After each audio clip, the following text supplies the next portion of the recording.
My name is Joshua Ackerman with Instructional Technology at CSB SJU. Today we're going to be going over how to shoot and edit video using just your phone. In this specific case, an iPhone, being we are using iMovie to do the editing. First things first, we need to download iMovie. Go ahead and open the App Store on your iPhone and click on Search.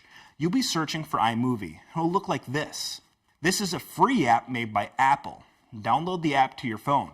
While we're here, you'll also want to download Microsoft OneDrive. We'll be using this later to turn in your video assignment. Now that both of those are downloaded, let's get started. Let's first talk about shooting video and photos on your phone so that they can be properly used to make your video. First and foremost, you want to turn your phone sideways. Do not shoot video vertically like this because you'll end up getting black bars on the side. So again, remember to turn your phone sideways so you get the proper resolution when you go to edit your video. Next, open the camera app and switch to the video setting. Here's where you can record your interviews, videos, and everything else you might need. Here are a few quick pointers to make your video look the best. First, you want to use the rule of thirds. Do you see the tic-tac-toe on my screen? Well, when shooting, you'll want to line up what you are shooting with those lines. Take this interview, for example. I brought in Ethan Whitrock to give me a hand. I am placing his face on the top left intersection point and having him look into the screen. You don't want your interviews looking off screen like this. If you were to place your interview on the other side of the screen, you'll just have them turn the other way. Giving them space out in front of their face is called nose room. See how I'm using the top line as well? I don't want to shoot my interviews on the bottom line because then I'm leaving too much headroom or the space between the top of the subject's head and the top of the screen. You can use the rule of third concept when shooting other video as well, like buildings, groups of people, landscapes, and action shots. If you are not seeing these lines, go into your settings, scroll to camera, and turn on the grid. Here you can also change the quality of your videos. I recommend either 720p at 30 frames per second or 1080p at 30 frames per second. Some other things to keep in mind while shooting with your phone is sound. Being the microphone on phone still isn't the best, you'll want to move closer to the person you're interviewing. You can also consider changing the location of where you are interviewing to get rid of unwanted outside noise. So now that we have all of our video shot, we are ready to edit. Go ahead and launch iMovie. When you first open iMovie, you'll be presented with three options: video, projects, and theater. The video tab is video and photos already on your phone. Theater is the place for finished edited videos, so you'll want to be in the projects tab. From here, you can click the plus button and then movie to create a new project. The first screen will show you different videos and photos you can import to your project. If you have some to import, you can select the media you want and click Create Movie. Otherwise, just click Create Movie. If you selected clips to import, they will automatically be added to your timeline. Let's go over the interface really quick. I edit in landscape mode, which means I'm holding the phone sideways. Starting in the top right, we have the Learn More button. Below that is the settings for the project, where you can change things like project filter, theme, and deciding if you want theme music, and to have the project fade in and out from black. Below the settings button is the undo button, a good one to remember if you need to undo an edit you just made. On the left side at the top is the done button. This will take you back out to the projects list. Below that is a plus button. This is where you can add media to your project. Click plus and we can see where we can grab media from. We have the moments, video, photos, and album, which will grab video and audio from your phone's photo library. There is also pre-built-in audio and sound effects that you can use in your project. I highly recommend using these options over the playlist, albums, and artist tabs, which will take you to your iTunes music. Please do not use copyrighted music in your projects. Use the theme music and sound effects that come with iMovie. I'm going to go ahead and add a few clips in here. Here's a quick interview I did and some video shots to go with it. And now you can see they are all in my timeline. I can change the order of these clips by selecting the clip I want to move, tapping and holding that clip and dragging it to where I want. And you can see it drops into place. So now let's talk about how to edit some of these clips. I'll double tap my interview clip here and I'm given 5 options, all of which you can use to edit your video. Let's start with the scissors. which includes edits such as split, detach, duplicate, and delete. Split will cut your clip wherever the playhead is. Detach will separate the audio from the video. Duplicate and delete will do exactly what they say, either duplicate the clip or delete it. So how can we use these? Well, let's start cutting up this interview.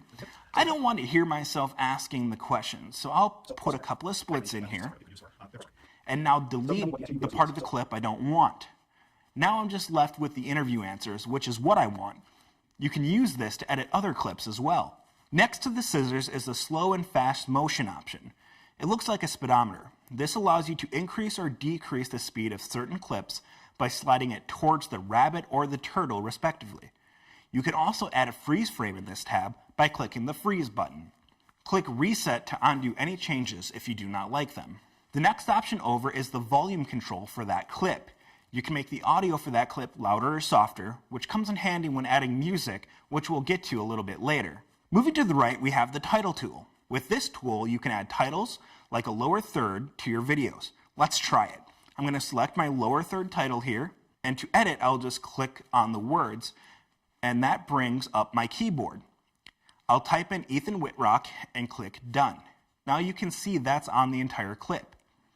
If you only wanted it on a portion of the clip, you can add a split, like this, to where you want the title to disappear. You can see the split doesn't alter the video, but it does make the title disappear when I want it to. It is for those who are working on multimedia projects, especially things like video and audio production, whether they're making...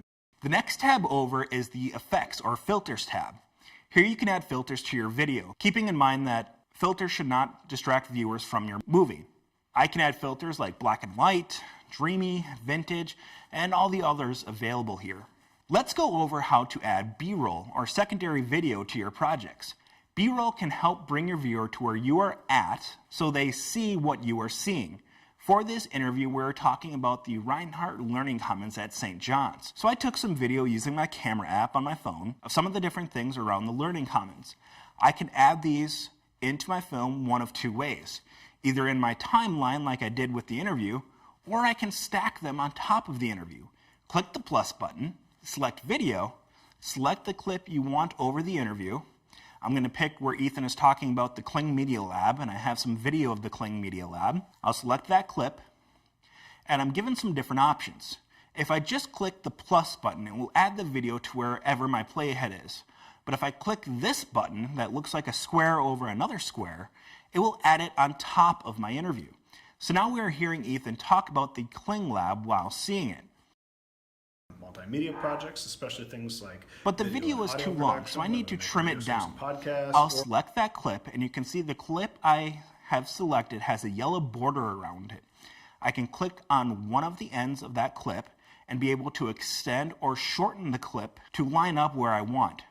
Again, I'm also able to tap and hold and move this clip around on my timeline. You are also able to edit the transitions in iMovie. Tap on a transition and it will bring up the different options you have. You can select none or just a hard cut, a theme transition which will change depending on the theme you have selected, a dissolve, a slide, a wipe, or a fade. You'll notice if I keep tapping on slide, wipe, or fade, I'm giving additional options on the style of that transition. I can also edit the length of the transition by selecting the time length to the left of the transition types. Now you also have the option to record video directly into iMovie. I'll click my plus button and scroll to camera. This will open what looks like our camera app on the phone, but instead of saving the video to your photo library, it will save it directly to your iMovie timeline. Let's give it a try. I'll hit record and take some video.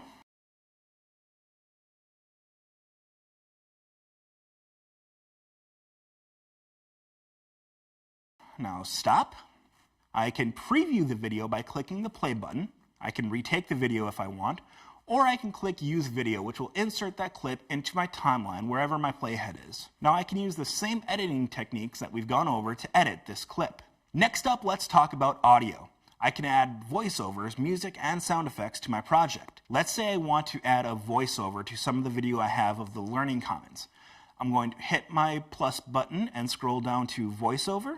It will begin recording my voiceover wherever I have my playhead set on my timeline. Let's give it a try. I'll hit record. It'll give me a quick countdown, and I can record what I want.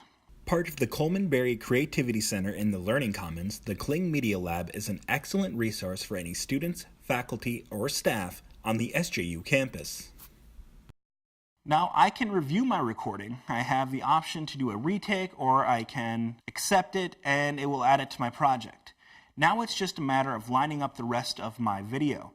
Just like the video clips, I can click and drag this audio clip around to put it where I need it and adjust the video to match. Now let's add some background music. Again, I'll click the plus button and scroll down to audio. And in this menu, you'll find a few different options. The three you want to deal with are theme music, sound effects, and recordings.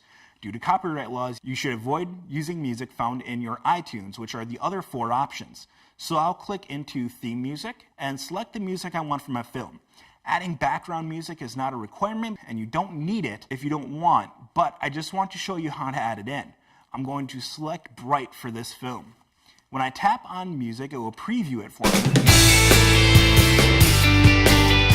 And I'll click Use to add it to my project. Now I can tap the music in my timeline, and I have some of the same editing options as I did for video. I can change the music from foreground to background. Typically, you'll want to leave it on background if it is under interviews and voiceover. And by tapping the volume control, I can bring the volume up or down. By clicking the fade button, I can add in a fade to the beginning or the end of the music by dragging the triangle to how long I want that fade to be. Once you have your project done, we are ready to export your final video. I'm going to click Done so iMovie will go back to the project screen. Here I can rename my video by clicking into where it says My Movie. In this case, I'll name it Learning Commons at SJU, and I'll hit Done. I highly recommend you also add your group member's name to the title as well. Again, if you need to get back into your project to do a little more editing, you can always click the Edit button. At the bottom of my project screen, I have three options. First is the preview of my film. Just click the play sign and you can watch what your film looks like, which I recommend doing before you export. The button on the far right is the delete button where you can delete your project, but we don't want to do this, so I'll hit cancel. And finally, in the middle is the share or export button. I'm giving a lot of options here. What I want to do is click the save video option. It looks like an arrow pointing into a box. This will save your video to your photo library on your phone. I have some options for export size. I'd recommend either HD 720p or HD 1080p, and it will begin exporting your film. Now that it's done exporting, I'll go into my photo library, and there's my film. So the Kling Media Lab is located in the... From here, I can now turn in my video. To do this, I would highly recommend using OneDrive, which we downloaded earlier. I'll open the OneDrive app on my phone. You might need to log in using your CSB SJU username and password. Once I'm in the app, I'll click on the plus button and select Upload from Photos and Videos, and I can go find my film and click Done when I'm ready to upload. Once my film is uploaded into OneDrive, I'll need to share it. I can do that by clicking on the three little dots next to my film file and click Share. From here, I can enter in my group members' emails and my professor's email and click Send.